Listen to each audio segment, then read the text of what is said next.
नित्यानन्देश्वर समारम्भां नित्यानन्देश्वरि मध्यमाम् अस्मदाचार्यपर्यन्तां वन्दे गुरुपरम्पराम्.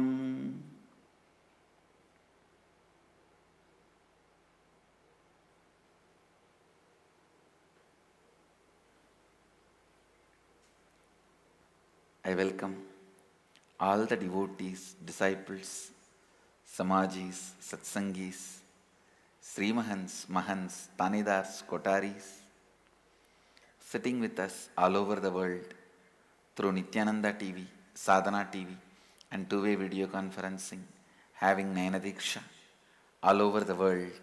Cities sitting with us all over the world, having Naina Diksha. Toronto Adinam, Los Angeles Peetam, Houston Kalahasti Adinam, Oklahoma Somanatham, Singapuram Charlotte, Srisailam, Phoenix, Kanchipuram Adinam, Hyderabad Guptakashi, Jorpatti, Nepal, Markham, Canada, Sugarland, Texas Adinam, Guadalupe, Rameshwaram, Pudukkottai, Nithyanandeshwara Temple, Warrington, UK, High Pine, North Carolina, New Jersey, Omkareshwar, Seattle, Chidambaram, Hong Kong, Sirgari, Ohio, Prayag, San Jose, Madurai, Amersfoort, Netherlands, St. Louis, Tirumala Adinam, Kuala Lumpur, Palani Adinam, Los Angeles, Hollywood, Grasse, France, Kathmandu, Nepal, Oman, Sivagangai, and Oklahoma, Somanatham is celebrating 8th year anniversary today. Blessings to Oklahoma Temple.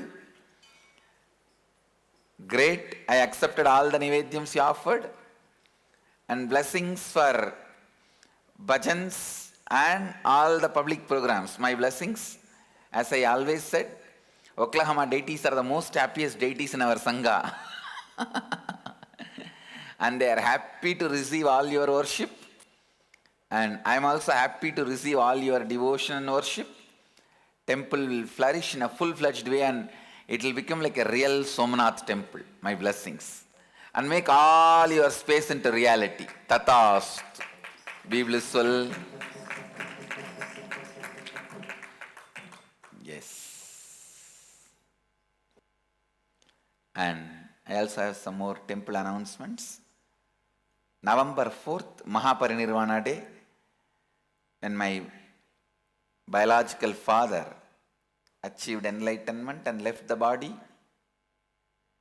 So we will be having a program, Mahaparinirvana Day. It will be, I think, Tuesday. Am I right? Tuesday. We will be having Maheshwara Puja. And November 14th, Friday, Kalabhairava Ashtami, we will be having a special Kalabhairava Abhishekam. And he will be decorated with a silver kavacha. You can have darshan of Kalabhairava.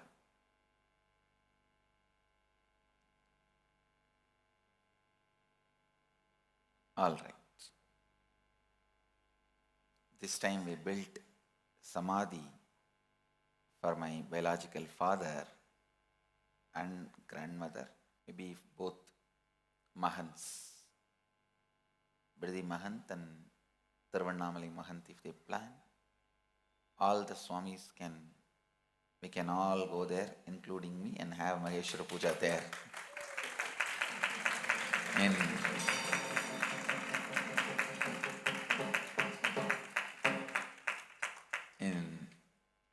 Samadhi Sthal itself, we can have Maheshwara Puja. And we have also built Samadhi for, I think it's happening, Samadhi for both the Gurus, Raghupati Yogi and Kuppammal. For both, we are building a beautiful stone Samadhi. First time I am offering my gratitude to them in some form. I have not done anything. to show my gratitude to them. So all the ashramites can have the darshan of both our Paramagurus, your Paramaguru and my Guru's Samadhis. Let's come to today's Satsang. First thing I want to tell you guys, the more and more I am studying about these Cambodia temples to explain to all of you, the more and more I am getting addicted. I have to use the right word, intoxicated. I'm just getting intoxicated, overwhelmed, just by reading about those temples. You see, Cambodia is not new for me. Even in this body I visited just few years before and spent a lot of time. But now when I am sitting and studying to present to all you guys, this is the word I have to use. It is intoxicating even to read and study. It's overwhelming. I am basically a temple guy. I don't need anything in my life other than one temple and one pillar for me to lean on it. That's all. I'll be sitting and leaning on the pillar in any one corner and just go on chanting Shiva, Shiva, Shiva, Shiva. Nothing much is required for me in my life.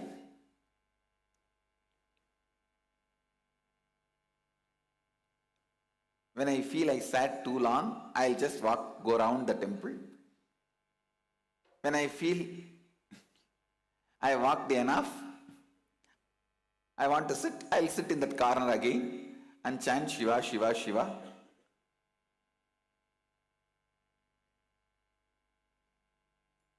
I don't actually need anything other than just one corner of a temple. I can spend my whole life just sitting in one corner of a temple.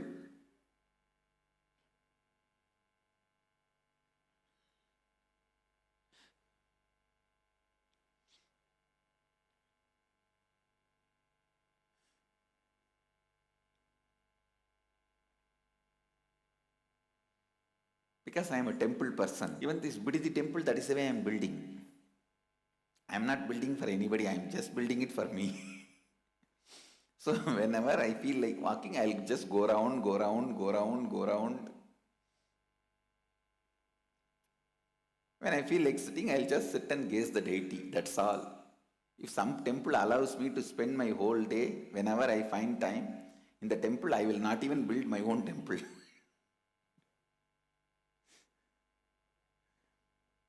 Because nearby there is no other temple and no temple will allow, whenever I want to sit as I want, I am building my own temple, that's all. I am basically a temple person. Understand? Who lives in temple, loves temple.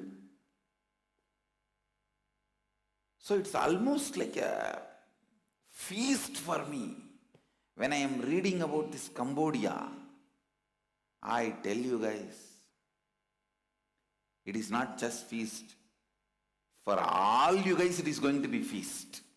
It is not just feast for me. Because I mastered the science of anything I enjoy, how to make others also enjoy that.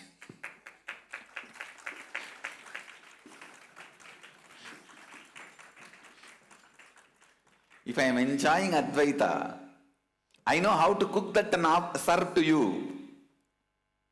How to make you enjoy it.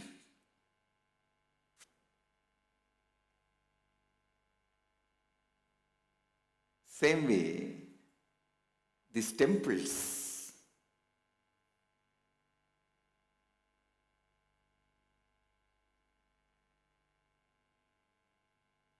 I wanted all of you to know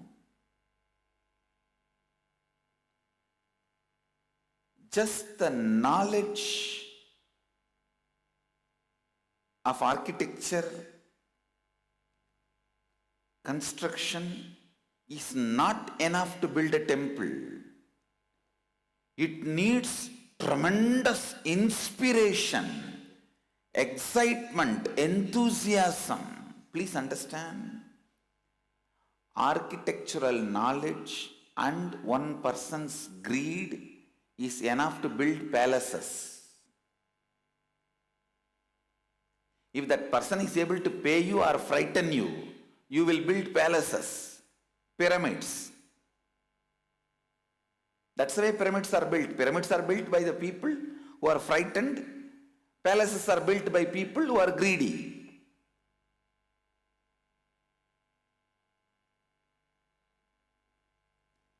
Palaces and pyramids and all can be built just by one king who is able to pay money to workers or frighten people to work and with little architectural knowledge. But temple can't be built like that, because in building temple, every person who is working needs to be convinced about the ideology, because the whole structure is involved with artistically expressed ideological conviction. Please understand. I am using a long word. Artistically expressed ideological conviction. The person needs to be an artist.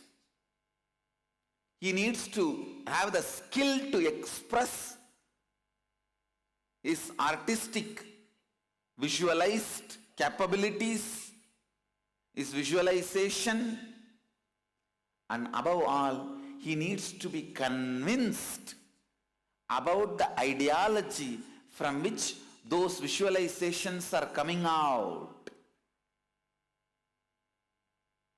I'll take the example of Angkor Wat temple, where around 3.8 kilometer length, Mahabharata whole scenes are carved, and 3.8 kilometer length, the Ksirasagara Mandana means the churning of the Milky Ocean is carved.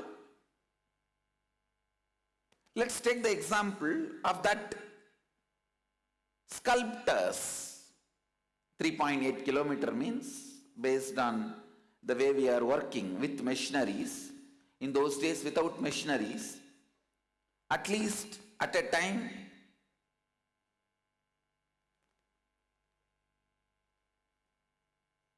$2,000 people should have been carving that one carving. Please understand, because the nose structure and lip structure, all that has to be done by one team. Otherwise, there will be major differences. The whole sculpture will not look like symmetrical, will not look very logical. You can't say in Ramayana time or Mahabharata time,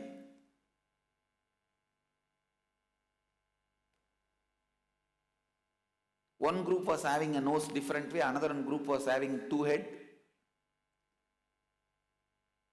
So a lot of things need to be aligned. Maybe 2,000 people have been carving, at least I am saying, that 3.8 kilometer. So all 2,000 people had to be artists. All 2,000 need to be artists. Means who can visualize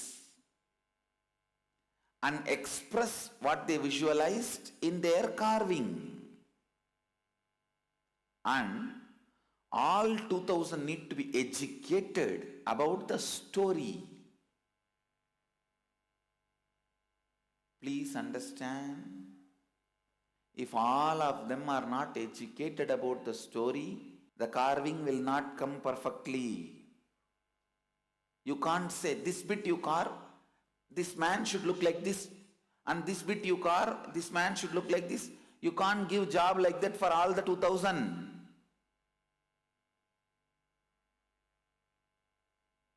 You can see the 3.8 kilometer long, the Ksheerasagara, the churning of the Milky Ocean sculpture.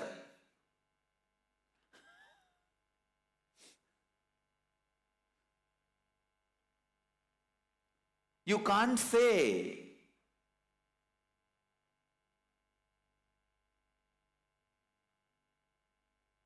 all 2000 have to be educated about the story. And be very clear, artists are cranky fellows. No, artists are cranky fellows.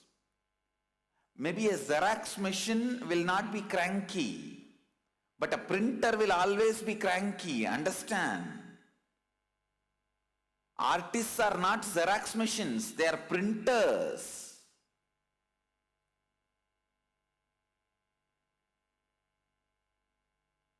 So artists need to be convinced about the visualization. So Acharya or the leading Sthapati, whoever is responsible, the Devaraja, Devendra,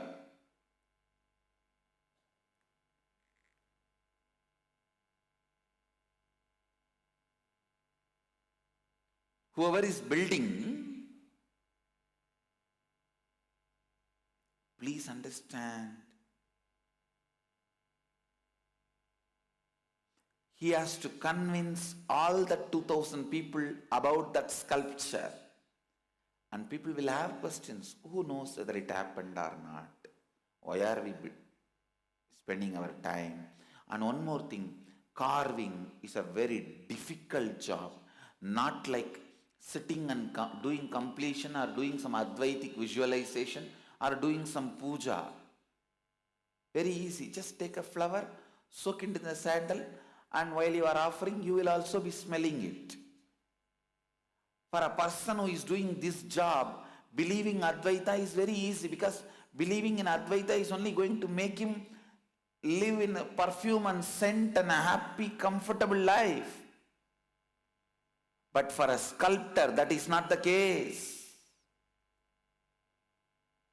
Please understand, even now the people who work in stone, the stone sthapatis I have seen, don't live more than 50 years. Their average life is 50, because constantly the dust going and settling in the lungs. Now with so much of protection, in those days their lifespan is surely less than 30. Average lifespan. They all know they are going to die. And each time carving, it is physical hardship. Whenever you have a physical hardship and pain, you will question your very existence. Not just the ideology you believe, your very existence. Why am I alive? What am I doing? Why am I doing what I am doing?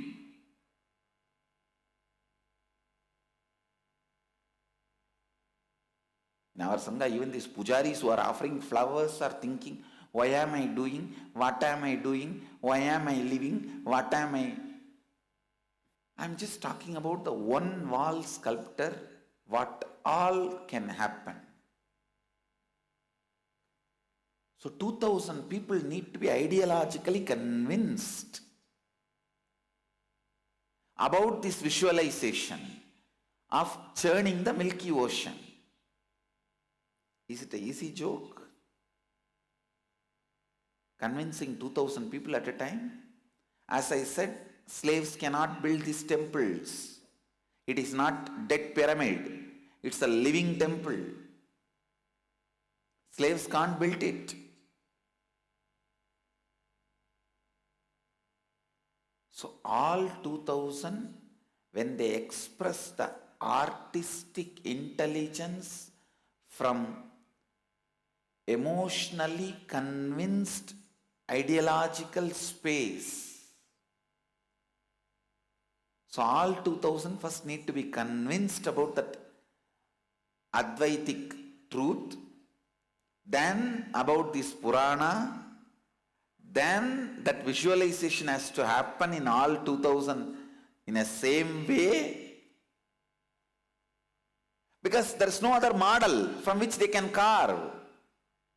I saw in the Facebook photograph of the first camera. Then which camera took the photograph of this camera? You can't have the photograph of the first camera, because which camera took? No. Same way, here there is no model. All the 2000 have to be made to visualize something similar, same. You can see the video of that churning the Milky Ocean of Cambodia, Angkor Wat temple, where the demons and gods have a distinctive but identical. You see, demons and gods have a different dress, but all gods have a same dress and all demons have a same dress.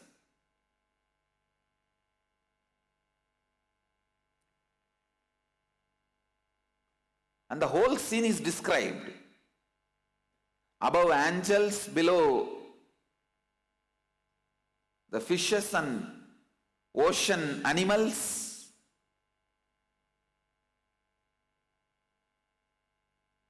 Including sharks and everything.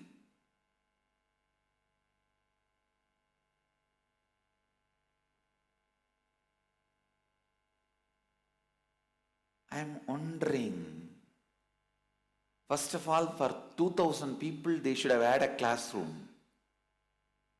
Without mic, how did they speak to all the 2000?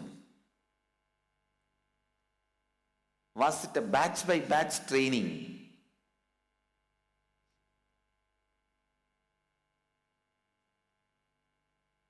What was the mode of payment? How was the cooking happening? What was the entertainment? If they are tired and bored, if somebody falls sick, how were they given medical attention? If there was a misunderstandings or fight between them, because one side wall carving needs 2000, means totally they should have been at least 25,000 people working. If there was a fight and problems, what was the legal system through which it was solved? What was happening? Oh God! And some of the researchers who are in this field are saying at least 50,000 people were working at a time on this temple.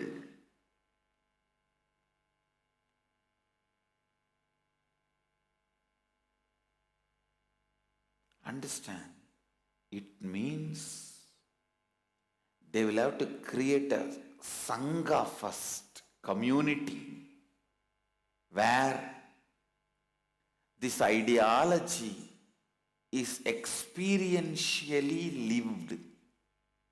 This ideology is experientially lived.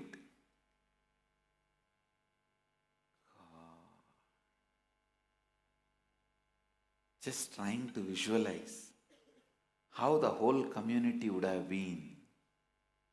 It is just a feast. Largest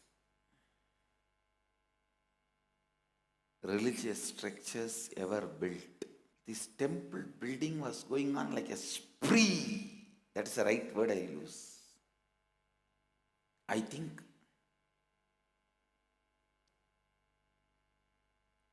that kind of a Advaitic experience was showered on people Advaita was the lifestyle. I can say surely Cambodia would have been the enlightened civilization. Just an enlightened civilization.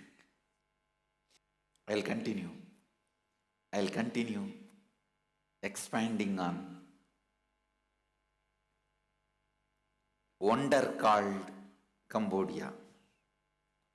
It's a wonder called Cambodia. With this, I bless you all.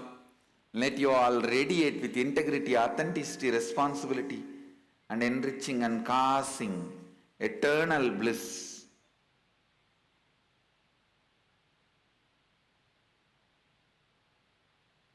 Continuously contemplate on temple. Then you will catch the truths I am sharing. Let's see some more things about the temples tomorrow. I bless you all. Let's all radiate with integrity, authenticity, responsibility, enriching and causing eternal bliss. Nithyananda. Thank you. Be blissful.